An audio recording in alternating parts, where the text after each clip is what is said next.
की बात हुई है। अब कुछ क्वेश्चंस फटाफट से प्रैक्टिस करेंगे, कुछ 20-22 क्वेश्चंस हैं, आप जवाब देते जाना, पोल आज है नहीं। Choose the correct statement, correct statement choose करना है। First language is acquired through training, यानी फर्स्ट लैंग्वेज ट्रेनिंग के थ्रू, मातृभाषा यानी पहली भाषा वही तो है, ट्रेनिंग के थ्रू। कैसी बातें कर रहे हो जनाब। First language is acquired in school, भैया घर स्कूल आने से पहले एक बेसिक अंडरस्टैंडिंग उसको फर्स्ट लैंग्वेज की होती है, मदर टंग की होती है, वो जानता है अपनी बात को कहना समझना मदर टंग में या फर्स्ट लैंग्वेज में। First language acquisition is a natural process, ये बात यहां सही लग रही है, ये तो स्वाभाविक नेचुरल विदाउट डेलिब्रेट एफर्ट वाली प्रैक्टिस है। कॉन्शियस एफर्ट की जरूरत फर्स्ट लैंग्वेज में नहीं होगी, सेकंड में होगी। किसमें होगी? सेकंड में होगी, कि आपको स्पेशल एफर्ट्स करने पड़े। आगे बढ़ेंगे, क्वेश्चन नंबर 2 देखिएगा, which of the following term is related to Vygotsky's socio cultural theory, यानी वाइगॉस्की की सोशियो कल्चरल थियरी से कौन सा एक टर्म जुड़ा हुआ है? निधि तिवारी फटाफट से बताइए। Process writing child as a blank slate, zone of proximal development या एसिमिलेशन एंड अकोमोडेशन, ये पियाजे से जुड़ा है। ब्लैंक स्लेट की बात कौन करता है? वैसे तो आपके काम का नहीं है सीटेट में, बट जॉन लॉक करते हैं, ये बिहेवियरिस्ट है, मतलब व्यवहारवादी थॉट है इनका कि बच्चा तो खाली बर्तन है, कुछ भी भर दो, कुछ भी लिख दो, प्रोसेस राइटिंग का यहाँ कोई संबंध नहीं है। तो ये क्या हुआ? जोन ऑफ प्रॉक्सिमल डेवलपमेंट, यानी संभावित विकास के क्षेत्र की बात करते हैं वाइगॉस्की। चलिए आगे बढ़ते हैं। Rohit is 7 months old infant. He has started making sounds that combine consonants and vowels. यानी जो रोहित है वो एक 7 महीने का बच्चा है। मैंने अभी बताया था ना, 6 हफ्ते में कूइंग, 6 महीने में बैबलिंग, फिर 1 साल में 1 वर्ड, 1.5 से 2 साल में 2 वर्ड, फिर तो लॉन्गर अटरेंसेस आई जाते हैं 3 साल के बाद। तो ये क्या करता है? वाउल साउंड और कॉन्सोनेंट साउंड को जोड़ करके बोल पाता है। तो मैंने आपको बताया था एक सिंगल सिलेबल वर्ड्स, यानी जिसमें एक वाउल हो और एक कॉन्सोनेंट है। तो जैसे ब, म, तो ये सब क्या है? बैबलिंग का हिस्सा है, कूइंग का नहीं है। कूइंग में तो कोई वाउल वाउल के जैसा कुछ नहीं, ये तो खाली वाउल साउंड भी होते हैं कई बार, क प कुछ भी बोल रहा है बेचारा, जो उससे बोला जा रहा है उसका कोई अपना सिंगल सिलेबल नहीं है। लिंग्विस्टिक स्पीच वगैरह तो कुछ है ही नहीं, इसका आंसर हो गया डी। क्वेश्चन नंबर 4 देखिएगा, educational process in which learners start their schooling in their mother tongue and then move on to additional languages in school is termed as, यानी एजुकेशनल प्रोसेस, वो एजुकेशनल प्रोसेस जहां पे बच्चे schooling शुरू करते हैं अपनी मदर टंग में, यानी उनको पढ़ाया जाता है शुरुआत में मदर टंग में, फिर वो मूव ऑन करते हैं टू एडिशनल लैंग्वेजेस, जो बाकी लैंग्वेजेस वहां होती हैं स्कूल में उनकी तरफ मूव ऑन कर जाते हैं। तो ये बेसिक एजुकेशन है, ह्यूमनिस्ट एजुकेशन है या बाइलिंगुअल? देखिए यहाँ पे सिर्फ दूसरी भाषा की बात नहीं हुई कि सिर्फ 2 भाषाओं में पढ़ाया जा रहा है, यहाँ पे कहा है जो एडिशनल लैंग्वेजेस हैं, यानी 2 या 2 से अधिक हैं, यानी मल्टीलिंगुअल एजुकेशन है, बहुभाषिता है शिक्षा में, जो कि एक एसेट है, बढ़िया चीज है। क्वेश्चन नंबर 5 देखिएगा, ये कहता है the pattern of sentences that children need to learn to master the fundamental skills of language learning is called, यानी सेंटेंस का पैटर्न जो बच्चे को आना चाहिए, फंडामेंटल स्किल्स ऑफ लैंग्वेज सीखते समय वो पैटर्न भी सीख जाता है, और इस पैटर्न सीखने को क्या कहते हैं? यानी द पैटर्न ऑफ सेंटेंसेस, यानी किस तरह से वाक्य बनाए जाएंगे, बोले जाएंगे, ये मास्टर करने की जरूरत होती है जब आप फंडामेंटल स्किल्स ऑफ लैंग्वेज सीख रहे होते हैं। यानी फंडामेंटल स्किल्स मतलब अपने आप को व्यक्त करना, बोलना, लिखना, पढ़ना, बेसिक बातें। इसका मतलब आपको सिमुलेट करना है, नकल करनी है, सिर्फ एसिमुलेट करना नहीं, प्रोड्यूस भी करना पड़ेगा। स्ट्रक्चर की समझ आपको होनी चाहिए ओवरऑल लैंग्वेज को यूज करने के। तो आंसर क्या हो गया? C option. आगे बढ़ेंगे, सिर्फ 10 ही क्वेश्चन कर लेंगे, बाकी के मैं आपको आंसर किसी और सेशन में या प्रैक्टिस करा दूंगी अलग से, या आंसर मार्क करके भी दे सकती हूँ। One important difference between animal and human communication is that, यानी एक महत्वपूर्ण अंतर किसमें? एनिमल्स की भाषा में, पशुओं की भाषा में, और ह्यूमंस की भाषा में।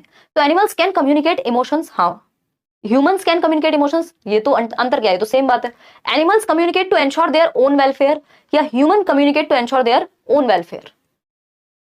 बताइएगा, बताइए बताइए। देखो हमारी लैंग्वेज जितनी डेवलप्ड है उतनी एनिमल्स की हो ही नहीं सकती, है ही नहीं अगर मैं कहूं तो। Animals communicate to ensure their own welfare, जो आपने ईवीएस में भी पढ़ा है या हम पढ़ेंगे 1 शॉट में मैराथन में, कि जो एनिमल्स होते हैं वो अपनी जान बचानी हो, कोई मुसीबत आई हो, कोई इमोशन कन्वे करना है बेसिक सा, वो कह देते हैं अपने वेलफेयर के लिए, अपनी प्रजाति को बचाने के लिए। ह्यूमंस जो हैं वो अपने वेलफेयर के लिए भी, दूसरों के वेलफेयर के लिए भी, हम एनिमल राइट्स के लिए लड़ रहे हैं, हम एनवायरमेंट के लिए लड़ रहे हैं, हम तो 70 चीजें कर रहे हैं। तो जो बेसिक डिफरेंस है वो यही है कि ये सिर्फ अपने वेलफेयर के लिए बोल पाएंगे, एनिमल्स बोल भी क्या पाएंगे, मतलब कम्युनिकेट कर पाएंगे। Which of the following you would not consider as an authentic task for language learning? Authentic task होते हैं बेसिकली न्यूज़पेपर से कुछ उठा लिया या जो रियल लाइफ से कॉन्टेक्स्ट में जोड़ करके कुछ बात हो रही होती है, उनको हम ऑथेंटिक टास्क में पुट करते हैं। ठीक है, बहुत बढ़िया घनश्याम, आप बिहार से इतनी रात को पढ़ रहे हैं, बहुत ही बढ़िया। देखिएगा, अगर हम बात करें तो जो ऑथेंटिक टास्क है लैंग्वेज लर्निंग के लिए, using a hotel menu for a speaking task, again ये तो रियल लाइफ सिचुएशन से यूज हो गया। अब रियल है तो इसका मतलब ऑथेंटिक है, न्यूज़पेपर हो सकता है। Asking learners to write an essay on goat, यानी कि ग्रेटेस्ट ऑफ ऑल टाइम नहीं, यहाँ बकरी की बात हो रही है ना। आज कल जेनजी जो है, जो नए बच्चे हैं, उन्होंने दुनिया भर की ऐसी शॉर्ट फॉर्म्स एब्रिविएशंस बना ली हैं। Asking learners to describe the room in which they are in now, यानी डिस्क्राइब करना। मान लीजिए आप किस जगह पे हैं, अब रियल लाइफ सिचुएशन है, अपने कमरे को डिस्क्राइब करो। तो ये क्या हुआ, ये भी रियल से जुड़ गया, ये भी ऑथेंटिक टास्क हो गया।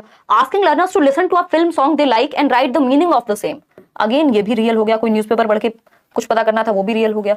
यानी कॉन्टेक्स्ट में है, संदर्भ में है। लेकिन ये गोट पे यानी बकरी पे कुछ भी लिखने को कह दिया तो ये ऑथेंटिक टास्क में नहीं आता।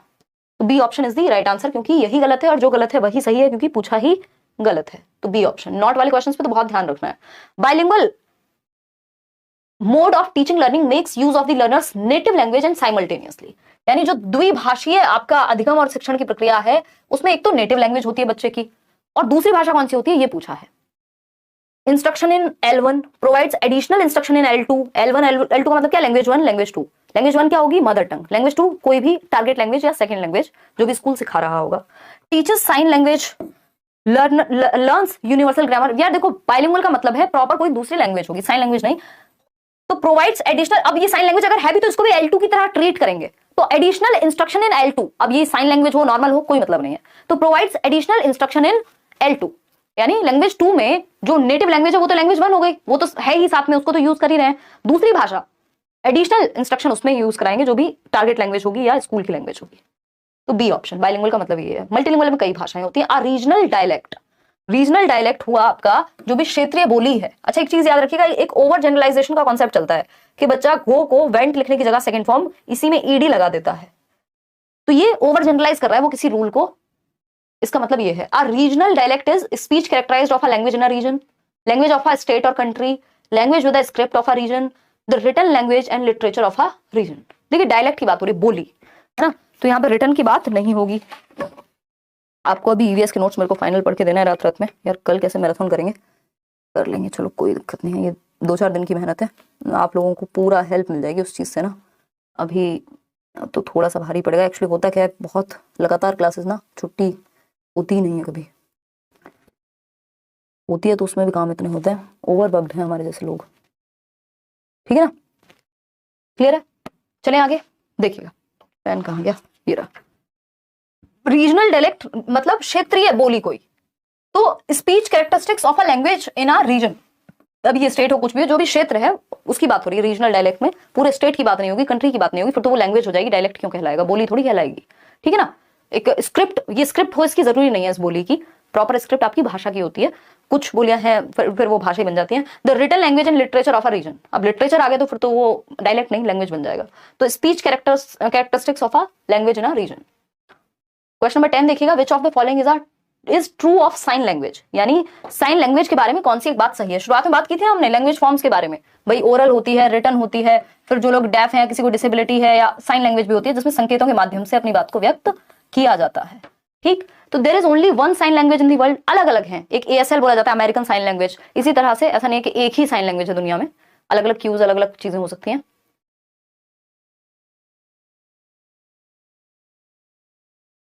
नहीं नहीं नहीं, अगर आपने खरीद लिया मोहम्मद मसरूर वो 4000 MCQ वाली, और उस टाइम पे अगर उसमें गड़बड़ थी कुछ क्वेश्चंस की, तो आप मेल डालिए, उसमें मेल होगा, या मैं कल नोट डाउन करा दूंगी आपको मेल। तो किरण पब्लिकेशन को आप मेल कीजिएगा, और वो लोग जो भी उसमें करेक्शन वाली लिस्ट होगी आंसर की वो आपको दे देंगे। दोबारा से खरीदने की बिल्कुल जरूरत नहीं है। देखिएगा डी ऑप्शन कह रहे हैं आप में से कई लोग, तो सिर्फ एक साइन लैंग्वेज है, नेचुरल नहीं है। क्यों नेचुरल क्यों नहीं भाई, और sign language is a natural language, हाँ ये तो सही है। Sign language is a set of gestures, सिर्फ जेस्चर्स की बात नहीं है, ये बात है कि स्वाभाविक है कि नहीं है। हम जेस्चर्स का भी यहाँ यूज कर रहे हैं, हम अपने हैंड मूवमेंट्स का भी यहाँ यूज कर रहे हैं। ठीक, तो sign language is a natural language, हमें ये मानना होगा पहले। वो जेस्चर्स हैं वो अपने आप आ जाएगी इसमें, पहले हमें ये मानना हो ये भी एक नेचुरल भाषा है, ये भी भाषा का एक प्रकार है। ठीक है ना, तो चलिए खैर आज के लिए इतना ही रखते हैं। अब ये मैं आपको दे दूंगी, ये आपका मन कर रहा है तो एक बार इसको कर लो, लास्ट क्वेश्चन है, फिर हम छुट्टी करेंगे। और कब मिलेंगे, कल मिलेंगे। कल जहां तक EVS करेंगे, ये 4 दिन है, बहुत ही महत्वपूर्ण है मेरे लिए, बहुत ज्यादा हेक्टिक होने वाला है, तबीयत थोड़ी सी ऊपर नीचे हो जाती है, बट बहुत जरूरी है आपके लिए भी। लास्ट है ये क्वेश्चन नंबर 11, कहता है which of the following is true of, क्योंकि अब साल में एक बार आता है ना सीटेट, मतलब आपका चांस गया तो एक साल तक के लिए गया। अब जिनकी गलती रही होगी कि जो लोग जैसे अभी केवीएस में क्या हुआ, अपीयरिंग को हटा दिया है, तो जिन्होंने अगर वो उस टाइम पे नहीं किया, आपको अपीयरिंग में करना था, अब आप चांस मांगते रहे, तो बड़ा मुश्किल हो जाता है। आपके हिसाब से नहीं चलती ना चीजें, हमारे हिसाब से नहीं चलती हैं, तो वो थोड़ा सा अगर उस टाइम पे हो जाता तो ये चांस मिस नहीं होना चाहिए।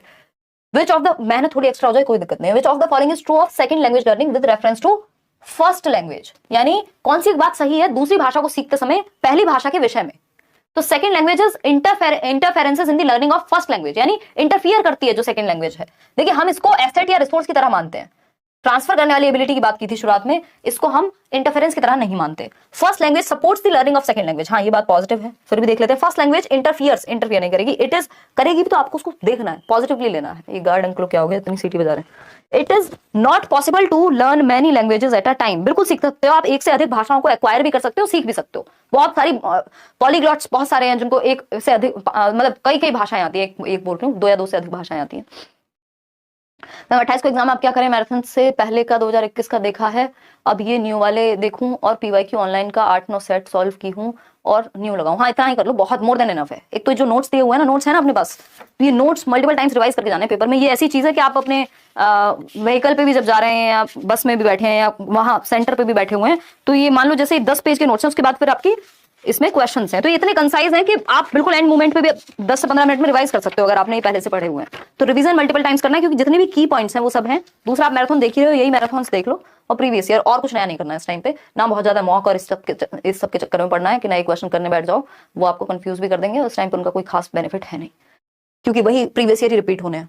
First language supports the learning of second language, बिल्कुल सही बात है। जो पहली भाषा है वो दूसरी भाषा की लर्निंग को सपोर्ट करनी चाहिए, क्योंकि पहले से जो आता है उस पर तो बिल्डिंग बनाएंगे प्रीवियस नॉलेज पे। चलिए खैर, अब हम आगे बढ़ेंगे।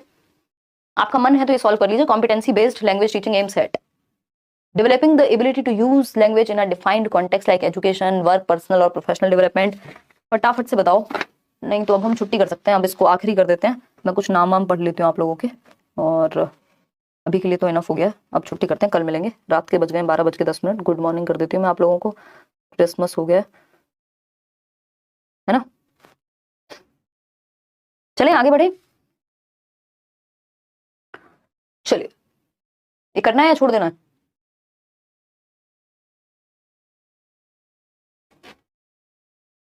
Defining abilities of learners while the curriculum is being implemented, making learners to learn as many languages as possible, competency based language teaching aims। नहीं, एक लैंग्वेज में कॉम्पिटेंसी बिल्ड करने पे फोकस करेगी ना। Ability to use language in a defined context like education, work, personal और professional development. जिस context में आप भाषा सिखाने की कोशिश करो, उस भाषा में उसका कॉम्पिटेंस, उसकी क्षमता डेवलप हो सके, कि मान लीजिए उसको पेपर में लिखना तो वो उस तरह की लैंग्वेज जानता हो, ग्रामर के रूल्स अगर उसको आते हो, अगर ग्रामर की बात कर रहे हैं, एजुकेशन में, काम में, पर्सनल या प्रोफेशनल डेवलपमेंट में जिस भाषा का वो प्रयोग करे उसमें वो कॉम्पिटेंट हो, उसमें वो अच्छे से उसको समझता हो, उसकी समझ उसको हो। ठीक है ना। चलिए आज के लिए इतना ही रखें।